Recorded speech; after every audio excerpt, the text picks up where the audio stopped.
Amados hermanos, tuvimos la oportunidad de, de estudiar la semana pasada. Hemos estado viendo la justicia de Dios en dos aspectos que normalmente no se,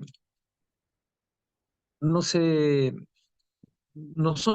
estudian de la manera que lo hemos estado viendo, y no es para jactarnos en ellos, sino para ver cómo la justicia de Dios, la Biblia, nos muestra de esta justicia retributiva y también de la justicia restauradora. Y Miqueas también veíamos la semana pasada como el libro de Miqueas nos permite ver ambos tipos de justicia operando. En el hecho del castigo del pueblo de Israel, que él va relatando el profeta, vemos ambos tipos de justicia. Del capítulo 1 al 5, la justicia retributiva, Mishat, y la justicia restauradora, que es el Job. De esta manera, ambos tipos de estudio nos permite, digamos, poder conocer y ver cómo la misericordia de Dios opera en los hombres, opera y hoy día opera en la iglesia. Y es a través de nuestro Señor Jesucristo donde nosotros podemos encontrar respuesta y perdón de nuestros pecados. Esta noche veremos eh, la- lo- el capítulo segundo, que dice relación con la violación del pacto. El pacto, la doctrina del pacto es fundamental en el estudio de la palabra y nos habla de este acuerdo, llamemos en forma muy simple, ¿no es cierto? Pero este acuerdo por el cual Dios se obliga a velar y a cuidar por su pueblo y por su parte, el pueblo obedecerá a Dios. El pacto no es una carga dura, sino que es la muestra de amor del Señor hacia nosotros, hacia su iglesia. Y nosotros formamos parte del pueblo, del pacto de Dios, y a través del pacto de Dios, del pacto de gracia, nosotros tenemos salvación. Esta noche los invito a que abramos nuestras Biblias, hermanos, en el capítulo segundo de Miqueas. Recordemos que tiempo atrás ya vimos el capítulo 1, pero ahora es necesario hacer un pequeño retroceso para poder entender la figura o la situación, cómo opera el pacto en relación a la profecía que estamos estudiando del profeta Miqueas. Si ustedes, mis amados hermanos, van al capítulo segundo de Miqueas, podremos ver que el contexto histórico nos muestra la gran rebelión del pueblo de Dios del pueblo en contra de Dios. Y esto lo vemos claramente en el capítulo 1, que nos va hablando del castigo, de la condena que va a pesar sobre Israel y sobre sus ciudades, fortalezas y aldeas. El pueblo veía, el, o sea, el pueblo no lograba ver que atrás de su rebelión en contra de Dios, ellos no veían el dolor que causaban a Dios. Lo habían dejado solo, lo habían dejado de lado. No lograban entender ni vislumbrar el tiempo de dolor que caería sobre la nación, sobre Judá.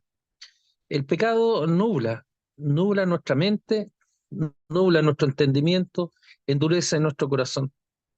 Y la rebeldía no nos deja ver qué es lo que va a ocurrir, las consecuencias del dolor en el pecado, ni tampoco como Dios, el dolor que causa en Dios. El capítulo 2, en el versículo 1, comienza diciendo un lamento de Dios. Ay de. Esta expresión es una expresión expresada, obviamente valga la redundancia, expresión expresada. Estas palabras expresadas por el profeta provienen de Dios. Dios ha usado su mensajero para mostrar la pena, la conmiseración o la amenaza. Es la queja de Dios y pudiéramos hablar desde un punto de vista forense, es decir, judicial, que son los cargos o razones por las cuales él está ofendido por su pueblo. Estamos en el capítulo que han sido anticipados, en el capítulo 1.5 de Miqueas. 1.5 es genérico, y ahora el capítulo 2 empieza a desarrollar cuáles son estas expresiones o cuáles son las muestras de la violación del pacto. El capítulo 1.5 de Miqueas nos dice, todo esto por la rebelión de Jacob y por los pecados de la casa de Israel. ¿Cuál es la rebelión de Jacob? ¿No es Samaria? ¿Y cuáles son los lugares altos de Judá? ¿No es Jerusalén? Entonces, la rebelión de Jacob y los pecados de la casa de Israel están ahora en Miqueas, están expresados en el capítulo 2. Dios se refiere a los que en sus camas piensan iniquidad y maquinan el mal. Es decir, desarrollan una intelectualidad destinada a ejecutar lo malo. Piensan dañar, la iniquidad es el daño, y maquinar el mal significa preparar el mal, hacer mal. Y dice que cuando están en sus camas, en la noche, se supone que es un tiempo de descanso, ellos están en sus camas pensando iniquidad y maquinando el mal. En lugar de descansar, están pensando. Y cuando llega la mañana, lo ejecutan, porque tienen en su mano el poder.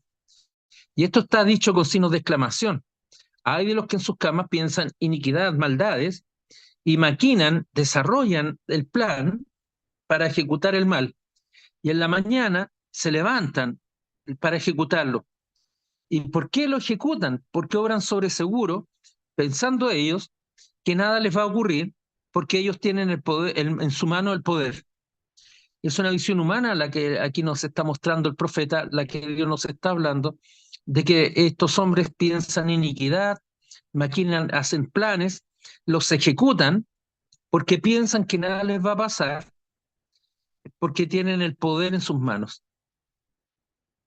Codician ¿y cómo se manifiesta esto? Codician las heredades.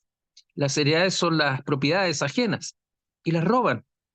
Empiezan a ver las casas de los vecinos, las casas de los demás como algo deseable para ellos, pero no las compran, ni las adquieren, ni trabajan, sino que las roban. Y las casas codician las heredades, los lugares de trabajo y también las casas, y las toman. Oprimen al hombre y a su casa, al hombre y a su heredad. Esta es una queja en contra de Dios en contra de quienes tienen poder y lo ejecutan en su propio beneficio. Pero piensan maldades e injusticias grandes.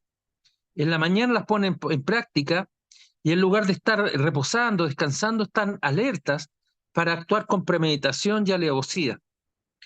Agregan mayor dolor a sus víctimas, ya que hacen planes y obran con poder y sobreseguros, pensando que no habrá castigo por sus conductas. En otras palabras, podemos decir que se nos muestra el corazón depravado del hombre y cómo éste actúa. Nos recuerda la enseñanza de Santiago en el capítulo 1, del versículo 14 y 15, que cada uno es tentado cuando de su propia concupiscencia es atraído y seducido. Entonces la concupiscencia, la maldad, después que ha concebido, da a luz el pecado, y el pecado siendo consumado, da a luz la muerte. Da a luz la muerte. Concupiscencia, tentación, concupiscencia, pecado, muerte. Son tentación, concupiscencia, seducción, co- eh, eh, pecado y muerte. Son las palabras claves que nosotros podemos ver que Santiago nos va mostrando, que son palabras, que es una enseñanza transversal en la Biblia. Lo que Santiago está diciendo no es algo novedoso desde el punto de vista que nunca antes se había hablado en la Biblia, sino que Santiago desarrolla la noción del pecado, la noción de la muerte y cómo éste nace. Si pensamos, eh, si pensamos cómo el pueblo está obrando, significa que ellos desprecian la obra de Dios, se apropian de lo ajeno y además someten a la miseria a su pueblo y a sus familias. ¿Cuáles son estos actos de iniquidad y maldad? ¿Cómo se manifiestan? Estos actos es la codicia y la opresión. Codicia las heredades de los más débiles. Codiciar es desear algo intensamente, algo que no es propio. Entonces ellos codician las heredades de los más débiles porque ellos no pueden defenderse y se apropian de ellas con violencia. Codician, ellos piensan, lo que significa que hay una conducta espiritual, un pecado, una conducta premeditada, arrebatando la herencia de los que han recibido de Dios, una herencia ajena y se apropian de ella. Recordemos que en el libro de Josué, no sé si alguien me puede ayudar, por favor, en Josué capítulo 5, versículo 8, recordemos lo que nos dice la palabra. Josué 5:8, por favor.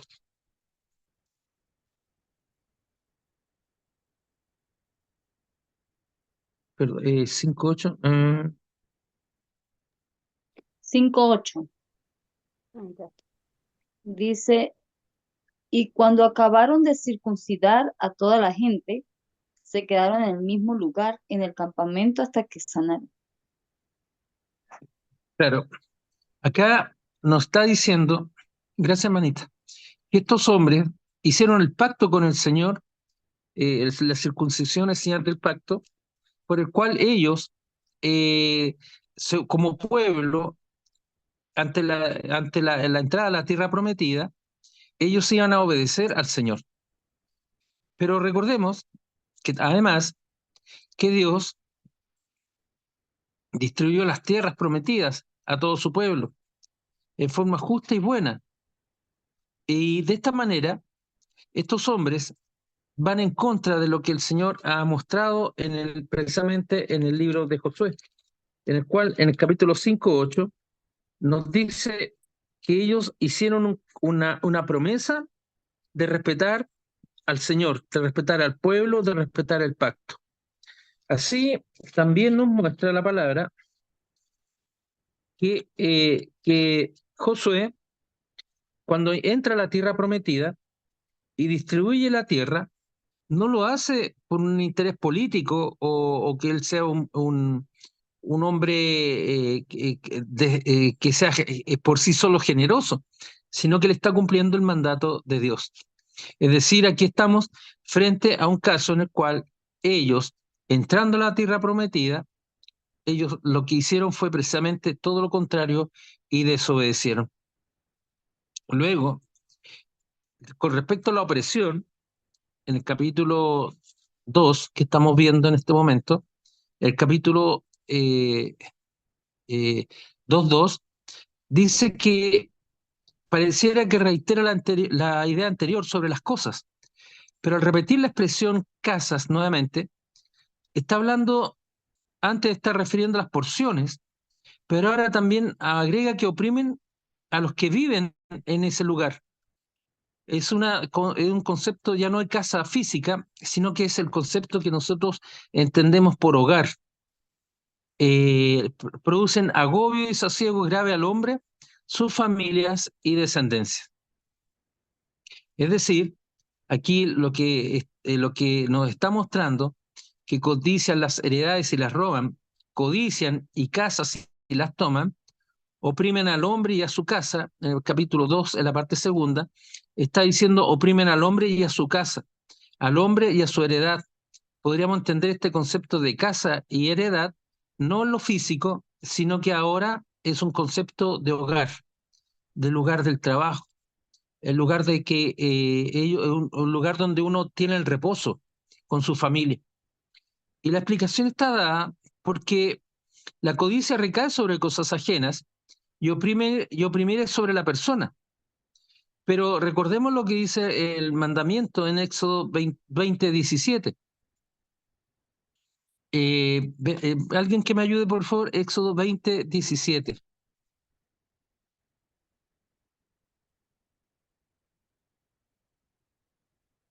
Pastor, ¿Sí, ¿lo puedo hermanita? leer? Sí, por favor, sí. ¿Cuánto es? 20. 20:17.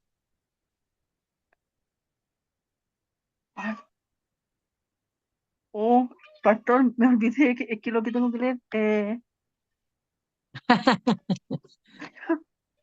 Disculpe. No importa. Éxodo, Alguien que... Éxodo 20:17.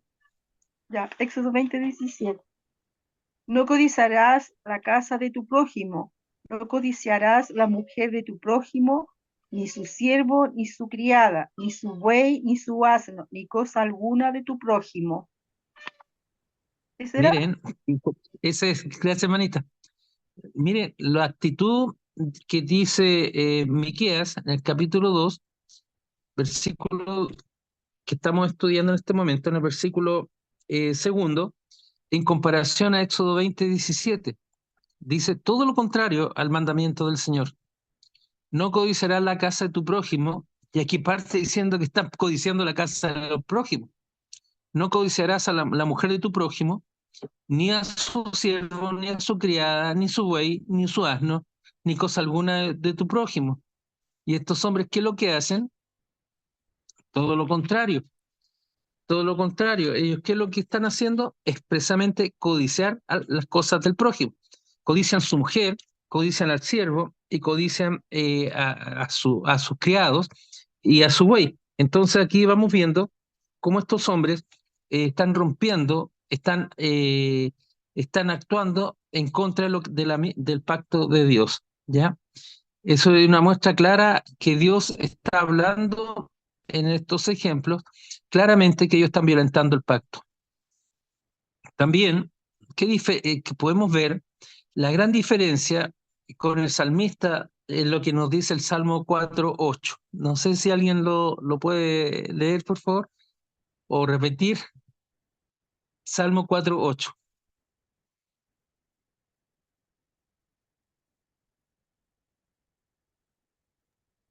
Amén. Amén. Dice, en paz me acostaré y asimismo, y así también dormiré, porque solo tú, Señor, me haces vivir seguro. Amén. Miren, en paz me acostaré. ¿Por qué? Y así mismo dormiré. ¿Pero por qué? Porque Jehová me hace vivir confiado. Y parte diciendo este Salmo 2, versículo 1, que hay de los que en sus camas piensan en iniquidad y maquinan el mal. Es decir, el Salmo 1, perdón, el capítulo 1, 2:1, es en clara oposición a lo que nos está enseñando el salmista. La parte segunda, el 2:2, es clara oposición a lo que nos enseña el Salmo 4:8. Perdón, el Éxodo 20:17. ¿Se dan cuenta cómo aquí es el pacto el que está siendo violentado? Es el pacto el que está siendo eh, desechado, y estos son actos reprochables, y hay consecuencias. Hay consecuencias de la codicia y de la maldad en contra del pueblo, porque Dios asume la representación del pueblo. Aquí el profeta está asumiendo, el profeta el Dios hablando por la boca del profeta, está tomando el papel o el rol la parte representando al pueblo. Por tanto, así ha dicho Jehová: he aquí, yo pienso contra esta familia un mal del cual no sacaréis vuestros cuellos, ni andaréis erguidos, porque el tiempo será malo. El castigo de Dios será en contra de este pueblo que llama familia, contra esta familia, el versículo 3. El pueblo, la palabra familia se refiere a la casa de Judá, a la tribu de Judá, a la familia de Judá. Y es que no podrán escapar, ni ya no andarán orgullosos, poderosos y abusadores. Recuerden ustedes que ellos tienen el poder. Aquí está usando un lineamiento. No andarán orgullosos, poderosos o abusadores, porque lo que vendrá en su contra será malo. Es muy malo. Y anticipan la calamidad por sus actos. Sus cuellos enervados, es decir, levantados por el poder, ahora estarán ocultos, y ya no andarán erguidos, sino curvados, en señal de desdén. de humillación. Andarán humillados, despreciados, vejados y degradados en su dignidad, su cultura, su religión, su nivel económico, es decir, de todo lo importante para ellos, ya que ellos serán esclavos. Es más, en el versículo 4, en 2:4 de Miqueas dice, en aquel tiempo levantarán sobre vosotros un refrán, es decir, un dicho, un dicho, y se hará endecha, un canto de pena, endecha son cantos, un canto de lamentación, diciendo, y se hará endecha de lamentación diciendo, este es el refrán, del todo fuimos destruidos, él ha cambiado la porción de mi pueblo, cómo nos quitó nuestros campos y los dio y los repartió a otros. Este refrán es una enseñanza breve y precisa, normalmente usando metáforas de hechos o situaciones, y las endechas son cantos de lamentación y oprobio. ¿Y qué es lo que es el oprobio? ¿Cuál es la burla? Del todo fuimos destruidos. Él ha cambiado la porción de mi pueblo. ¿Cómo nos quitó nuestros campos, los dio y los repartió a otros? El canto de dolor es por la pérdida de lo que tenían y habían malamente acumulado. Dios cambió lo dado a su pueblo, les quitó aquello de lo que se habían adueñado y los dio a otros, ajenos y enemigos. Ese clamor de aquellos que ellos habían ultrajado y violentado en sus propios labios, pasando de ser opresores, ahora son humillados. Y el versículo 5 dice, por tanto, no habrá quien a suerte reparta heredades en la congregación de Jehová. Este versículo, como decíamos, habíamos anticipado, nos recuerda la distribución de tierras por parte de Jehová a su pueblo. Pero en esta ocasión ya no habrá un varón de Dios que lo haga, como nos anticipa la palabra con respecto a Josué, sino que ahora quien repartirá las tierras será un rey ajeno, cruel y pagano. ¿Se dan cuenta cómo el Señor está, Pastor, todo lo que para ellos es importante, todo lo que para ellos significaba algo, Dios se los quitó? Y fue Josué, el hijo de Num, el que repartió las tierras para entregarlos al pueblo. Fue él el que destinó al apoderarse de la tierra que la repartió a todo el pueblo. Si nosotros vemos en el capítulo 14 de Josué, voy a ver el 14 de Josué, dice, esto pues es lo que los hijos de Israel tomaron por heredad en la tierra de Canaán, lo cual les repartieron el sacerdote Eleazar, Josué, hijo de Num, y las cabezas de los padres de las tribus de los hijos de Israel. Por suerte se les dio su heredad, como Jehová había mandado a Moisés que se diera a las 9 tribus y a la media tribu. ¿Se dan cuenta? Fue Moisés anteriormente Moisés el que había estado distribuyendo las tierras conforme a sus familias, porque Dios así lo había mandado. Ahora vemos como Dios está profetizando que este pueblo lo que tienen será arrebatado y un rey ajeno, cruel y pagano será el encargado de distribuir estas tierras. No sé si hay alguna pregunta, hermano. Pastor, sí hay, me trae mucho a Sí. recuerdo cuando usted en este momento o la Biblia nos habla en este momento de que codician los campos y se apoderan de ellos y no tienen compasión del dueño ni de su casa. Me trae mucho a recuerdo del rey Acab, que fue rey, fue señor sobre Israel, y él le robó la viña de Nabot, exactamente de esa Así es. forma. Lo mató, codició primero y como tenía como era rey, entonces la reina, sí, Jezabel, ella, a través de ella, mataron al dueño de esta heredad que era de sus padres. Y él, pues apegado a la palabra de que no podía vender su heredad, por eso mismo, por su principio, el rey Acab lo mató. Entonces me traía a colación como de pronto la Biblia, como nos puede también dar luces aquí de ese pecado que está nombrando de Israel. Claro, gracias, hermanita. El rey Acab, sabemos que era un rey cruel, eh, que, que se apoderaba de las cosas ajenas, pero este ya no solamente es el rey Acab, que había gobernado Israel sobre 100 años antes, sino que ahora es todos los gobernantes de Israel los que están haciendo esta apropiación. Es como que el pecado se hubiera apoderado de todos. Entonces, pero está bien el ejemplo, es muy buen ejemplo, pero acá es todo, ya no solamente es el rey, sino que todos veremos un poquito más adelante, es todas las autoridades puestas porque tenían el deber de cuidar al pueblo, ahora ellos se apoderaban de la heredad y de la casa eh, y de las familias del pueblo, el pueblo más débil. ¿Ya? Ahora veamos otro aspecto en el versículo 6 de Miqueas, en el capítulo 2, 6, del versículo 6 al 11. El profeta ahora, no sé si lo podrá leer alguien, Miqueas capítulo 6, perdón, Miqueas capítulo 2, versículo 6 al 11, por favor, si alguien lo pudiera leer, Amén. por favor, Dice, hermanita.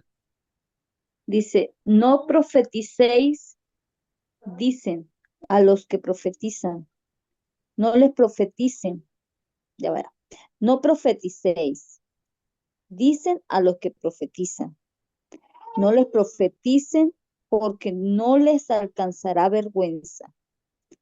Tú que te dices casa de Jacob, ¿se ha cortado el espíritu de Jehová? ¿Son esas sus obras? ¿No hacen mis palabras bien al que camina rectamente? El que ayer era mi pueblo se ha levantado como enemigo.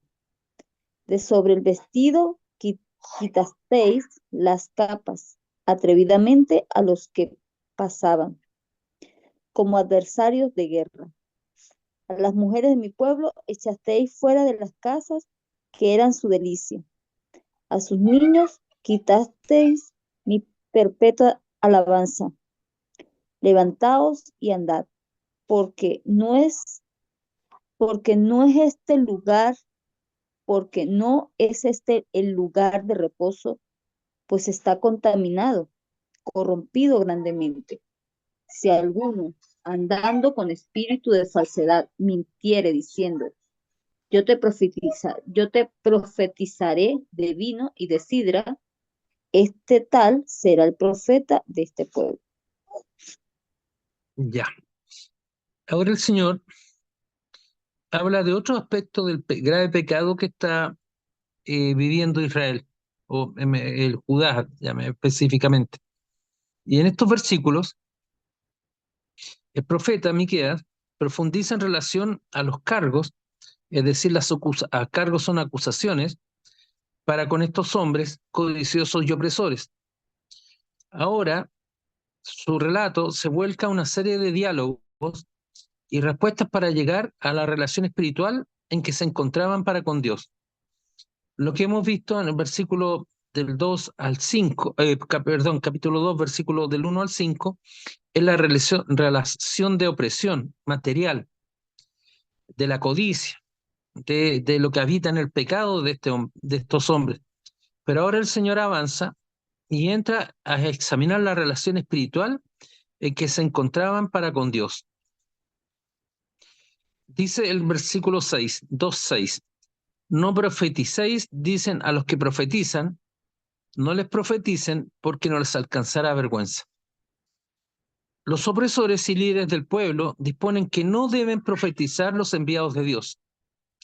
En otras palabras, niegan su mensaje, que no es místico ni emotivo, sino directo. A través de Isaías, vemos que se nos hace presente aún más la condición de alejamiento del Señor. Si nosotros vamos a Isaías, les pido que por favor alguien puede ayudarme, en Isaías capítulo 30, versículos 10 al 11, veamos la situación espiritual ahora de Israel. Isaías, por favor, alguien que ubique Isaías 30 del 10 al 11.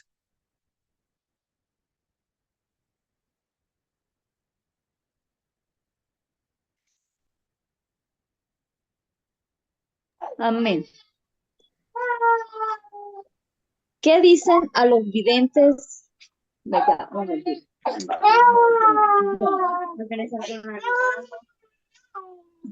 Diego, hermanita, Vale, lean otra cosa.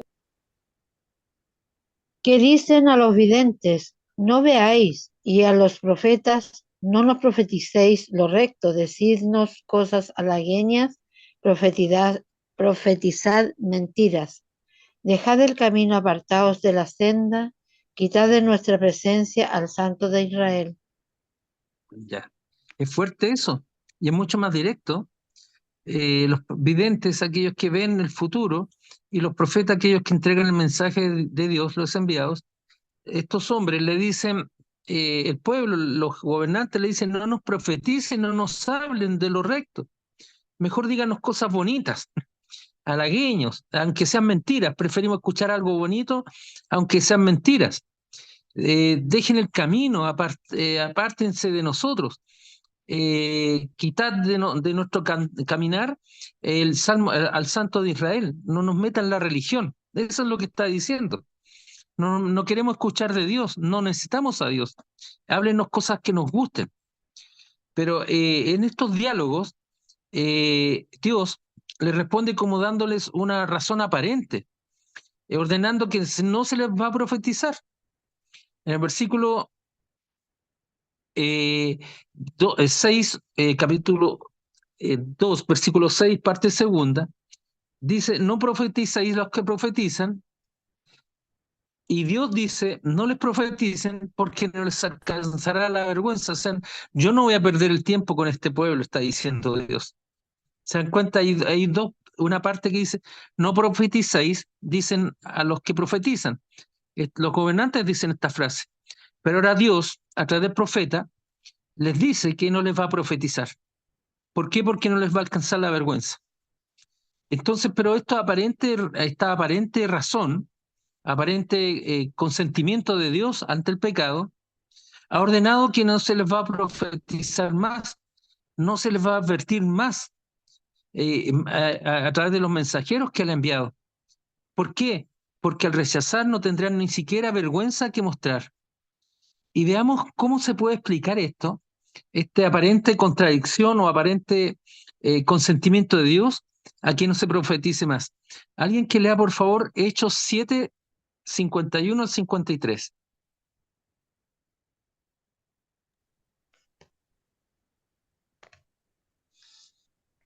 Miren, fíjense bien en la respuesta que nos da la palabra a este hecho. Hechos Duros de 7, cerviz, 51 al 53, por favor. Hermanita, por favor. duros de cerviz e incircuncisos de corazón y de oídos. Vosotros resentís siempre el Espíritu Santo, como vuestros padres, así también vosotros. ¿A cuál de los profetas no persiguieron vuestros padres y mataron a los que anunciaron de antemano la venida del justo, de quien vosotros ahora habéis sido entregadores y matadores? Vosotros que recibisteis la ley por disposición de ángeles y no las guardasteis. Ya. Aquí nos está hablando de cómo estos hombres no escucharon, duros de cogote, duros de cuello, de cabeza dura, de esta parte, la cerviz del cuello, esta parte de acá atrás, entonces, incircuncisos de corazón. Delante hablamos de la circuncisión, ¿se acuerdan en Josué? Como señal del pacto. Ellos se habían circuncidado físicamente, pero su corazón y sus oídos estaban incircuncisos. Resisten al Espíritu, siempre al Espíritu Santo. Y ahora el pueblo a los tiempos, esto es una declaración al tiempo de Esteban, y relatando al tiempo que no habían querido escuchar al Señor Jesús, tampoco sus padres. ¿Y a cuál de los profetas no persiguieron vuestros padres? Pregunta Esteban. Y mataron los que anunciaron de antemano la venida del justo, de quien vosotros ahora habéis sido entregadores y matadores. Esteban ahí le está representando que habían matado al Señor Jesús. Vosotros que recibiste la ley por disposición de ángeles y no la guardasteis. Entonces, aquí el Señor nos está dando la respuesta. No es que Dios no quiere que se les profetice, sino que este pueblo duro de cabeza, duro de cogote, duro de moverle el cuello, incircuncisos de corazón y de oído, que retan al Espíritu Santo, retan a Dios. Ahora Dios les ha dicho, yo no voy a enviar más profetas. ¿Me esperan por favor un segundito? Un segundito, por favor. Están tocando el timbre.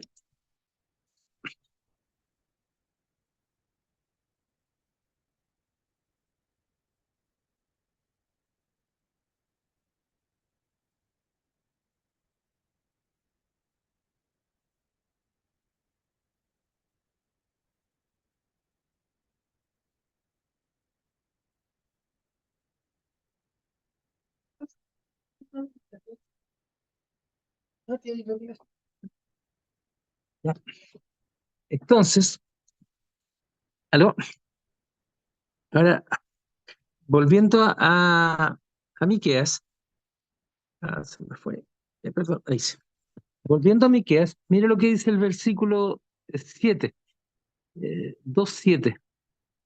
Tú que te dices casa de Jacob, es decir, tú que te dices Israel. Jacob es el patriarca, las 12 tribus que vienen de él. Dice, tú que te dices casa de Jacob, ¿se ha cortado el espíritu de Jehová? ¿No son estas, eh, son estas sus obras? ¿Son estas las obras de Dios, acaso? ¿El pecado es obra de Dios? ¿No hacen mis palabras bien al que camina rectamente? Dios aquí está increpando al pueblo, diciéndole, ¿acaso mi enseñanza, mis mandamientos, no hacen bien? ¿Que acaso al que camina rectamente? Entonces, aquí vemos cómo Dios representa a este pueblo que se jactaba o se ufanaban de méritos de algo que carecen, que dicen pertenecer a la nación de Israel, del patriarca, que se llamaba originalmente Jacob, recordemos en Génesis 32. Y la intercambiabilidad de los términos se ilustra en Éxodo 19:34. Dice Éxodo 19:3-4 dice lo siguiente: Moisés subió a Dios y el Señor lo llamó desde la montaña diciendo, así dirás a la casa de Jacob y dirás a los hijos de Israel, vosotros mismos habéis visto lo que les hice a los egipcios. Es decir, Dios, cuando habla de Jacob, de la casa de Jacob o la casa de Israel, son sinónimos, son términos sinónimos. Pero acá este pueblo, al cual Dios está hablando en los tiempos de Miqueas, se jactaban de ser la casa de Israel, la casa de Jacob, la del patriarca. ¿Por qué? Porque están alejados de lo que Dios enseña, de lo que el Espíritu de Jehová les ha mostrado. Alguien que me ayude, por favor, en ver en Romanos 2, versículos 17-19. Ahí va a quedar mucho más clarita la enseñanza. Romanos 2, 17-19.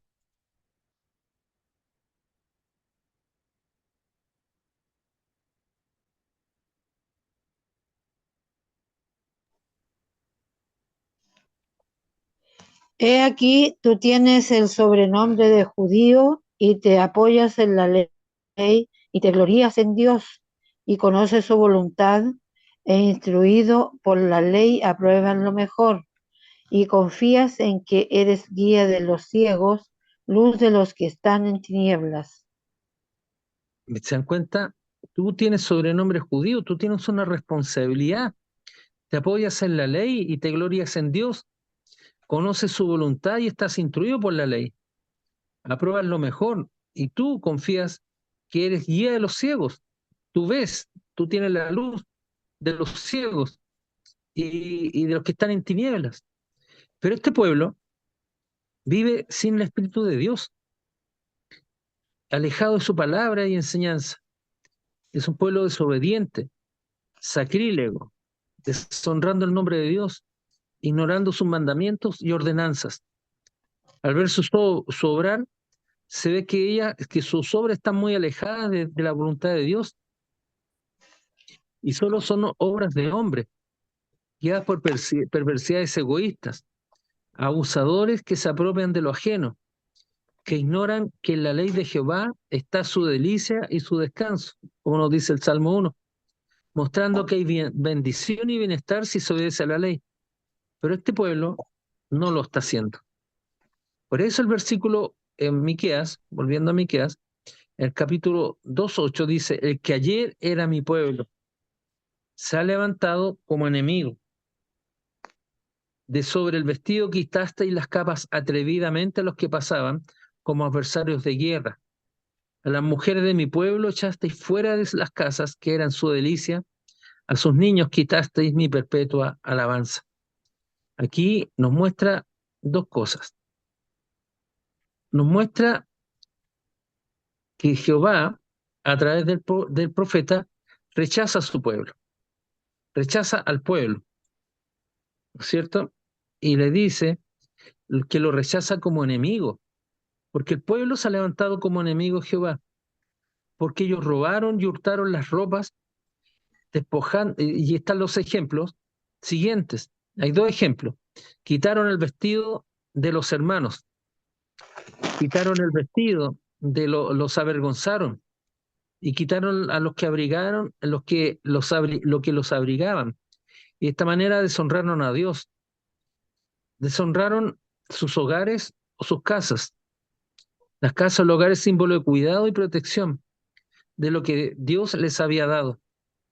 Destruyeron sus familias, a las mujeres echaste y fuera de las casas que eran su delicia. Las mujeres cuidando del hogar fueron expulsadas de su hogar, y a los niños los alejaron, no los educaron, no hubo ninguna misericordia ni compasión hacia los suyos. Así los niños olvidaron su alabanza a Dios. Aquí un pecado, aquí lo que Dios está diciendo: el que ayer era mi pueblo, ahora no lo es, porque ahora es mi enemigo. ¿Y por qué es mi enemigo? Porque quitaron el vestido al necesitado, atrevidamente, sin ningún pudor, y como si fueran enemigos, les quitaron las cosas. A las mujeres las echaron fuera de sus hogares, que eran su delicia, el lugar de su tranquilidad, de su paz. Y a los niños les quitaron la alabanza a Dios. Entonces, el versículo 10, hay una confirmación de lo que vendrá. Levantaos y andad, párense y váyanse. Eso está diciendo Dios, porque no es este el lugar de reposo, pues está contaminado, corrompido grandemente. Este versículo 10, hay dos formas de poder leerlo. Podríamos pensar que Dios declara que su remanente debe irse a la tierra corrompida de Judá, porque en ese lugar de reposo, de descanso, seguridad, y está contaminado y corrompido. Entonces deben de irse ahí, del remanente, de aquellos escogidos, deben partir de ese lugar. Y tiene un respaldo bíblico en 2 Reyes 25-26. No sé si alguien lo puede leer. 2 Reyes, capítulo 25-26.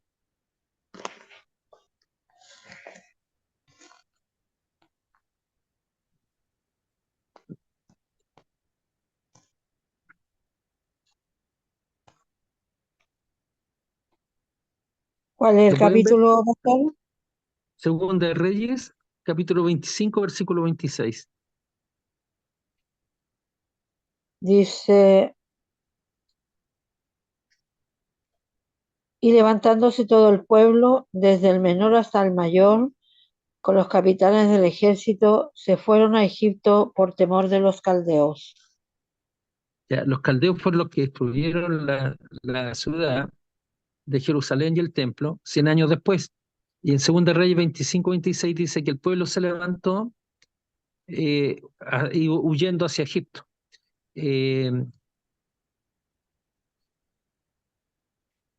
Las personas cuando hay temor, hay persecución, hay flagelo, huyen, se van a otros lugares, a otras latitudes. Eh, y aquí el pueblo muestra lo que ocurre hoy en día lamentablemente en el mundo. No es algo nuevo los movimientos migratorios de las personas a consecuencia de, de la maldad. Eh, Sin embargo, a la luz del texto, también vemos que es una orden de salir de ese lugar de reposo, seguridad y descanso por estar contaminado por el pecado contra Dios, disponiendo la salida no voluntaria, sino la esclavitud por 70 años. Veamos, por ejemplo, Segunda Crónicas 36, 20 al 21. ¿Que puede leerlo, por favor? Segunda Crónicas 36, 20, 21.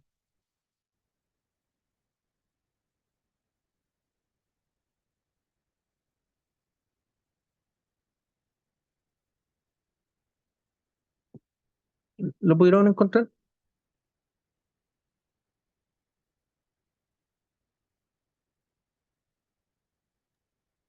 Segunda de Crónica 26. No, 36, 36. 36. Faltaron 10 ahorita. 36, 20 al 21. 20, 20.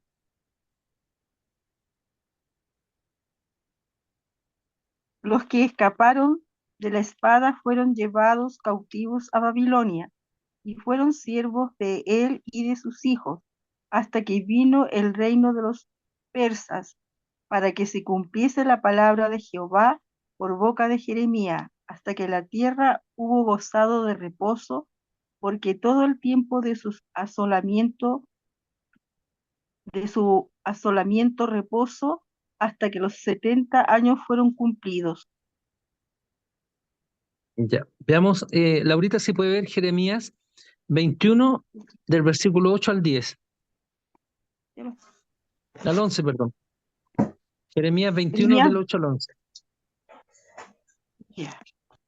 Dice, y a este pueblo dirás, así ha dicho Jehová, he aquí pongo delante de vosotros camino de vida y camino de muerte.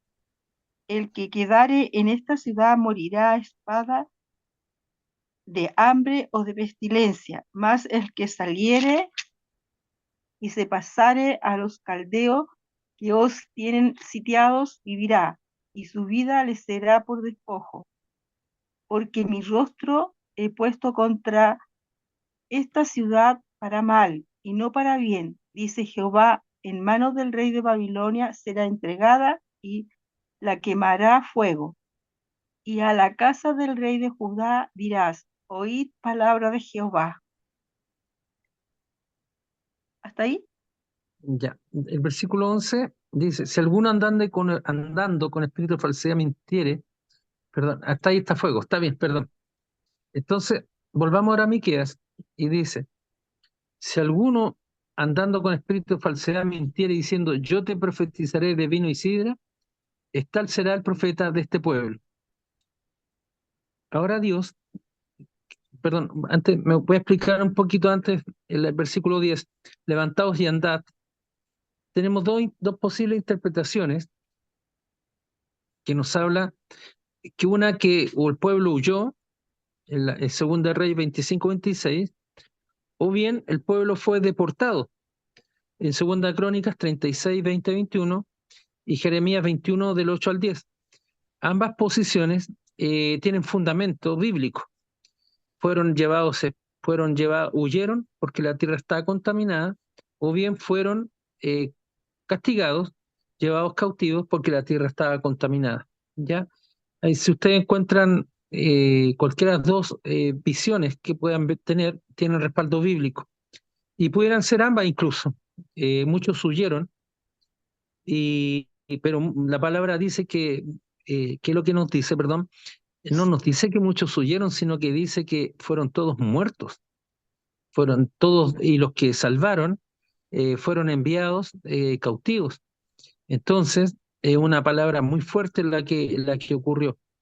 Eh, no tenemos antecedentes históricos para poder confirmar el hecho que algunos, o sea, se sabe que huyeron a Egipto algunos antes de la caída y los otros que no huyeron fueron muertos o fueron llevados cautivos. Porque Dios quitó la bendición de este pueblo. El versículo 11 dice, si alguno andando con espíritu de falsedad mintiere diciendo, yo te profetizaré de vino y sidra, ese tal será el profeta de este pueblo. Así Dios denuncia al falso profeta que mienta y se embriaga, pierde el sentido y la noción. Necesita embriagarse para hablar, no necesita pensar. Como hablará y actuará con incoherencias y necedades, es el profeta que este pueblo necio merece. Ahora, antes era su pueblo, ya no es su pueblo, y habla de ellos sin reconocimiento alguno, con desdén. Este pueblo ya no es el pueblo del Señor. Mis amados hermanos, vamos a dejar hasta aquí la lectura. La próxima semana, Dios mediante, vamos a leer capítulo 2, 12 y 13, y para poder ir avanzando. No sé si hay alguna pregunta, mis amados hermanos. Sí, pastor. Bueno, Hermanito, lo que comentaba usted respecto a que los profetas profetizaban falsedad y mentira, era porque, claro, algunos profetas, porque la gente pedía que, que ellos pedían, el pueblo pedía que no le profetizaran el camino recto del Señor, sino que las cosas que ellos querían oír, cosas bonitas, como usted bien dicho. Ahora, esa misma actitud Claro. está en el día de hoy, pues, y que está anunciado también, dicho también por el apóstol Pablo, que teniendo comezón de oír, amontarán para sí maestros conforme a sus propias concupiscencias, o sea, conforme a sus propios deseos de oír cosas bonitas, para que estos maestros les digan cosas bonitas y no les hablen de sus pecados. Entonces, hoy en día, muchas iglesias está pasando lo mismo, y la gente quiere oír cosas positivas, cosas bonitas, y que no le hablen del pecado, ni arrepentimiento, ni nada de eso.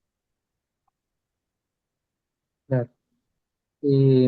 Bueno, el Señor condena ese tipo de actitud.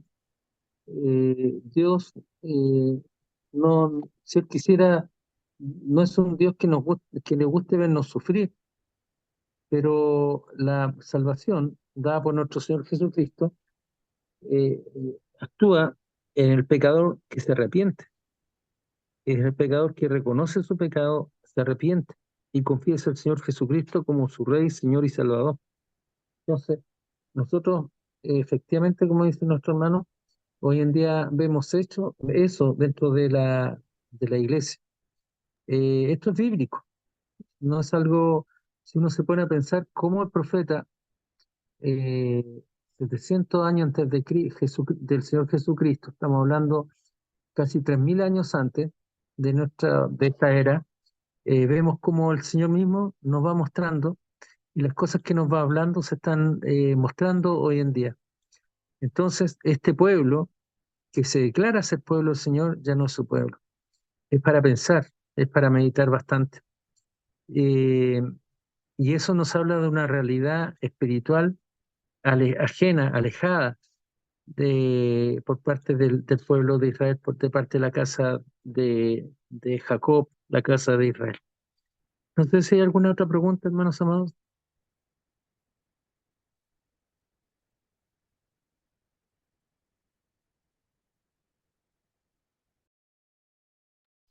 Ya. Eh, Hermanos amados, los invito a que tengamos, bueno, es fuerte esta palabra, no deja de pensar uno cómo el Señor está obrando en este momento. Los invito a tener un momento de oración. Le pediré a mi hermano Nelson, por favor, si nos puede dirigir en oración para terminar esta noche. Amén, pastor. Amado Señor, nuestro amado y buen Dios y eterno Creador, nuestro Padre Celestial, en el nombre de Jesucristo, Señor, te agradecemos. Sincero y profundamente agradecemos, Señor, que nos permites poder reunirnos así en forma virtual alrededor de tu palabra, que tú has traído, Dios mío, a través del pastor, Señor, para enseñarnos tu verdad. Gracias, Señor, por tu palabra, por tus consejos, por tu exhortación, por por tus consejos, Señor, y tu advertencia siempre que haces, Señor. Porque tu palabra nos guía, nos exhorta, nos enseña, nos corrige, nos advierte, Señor.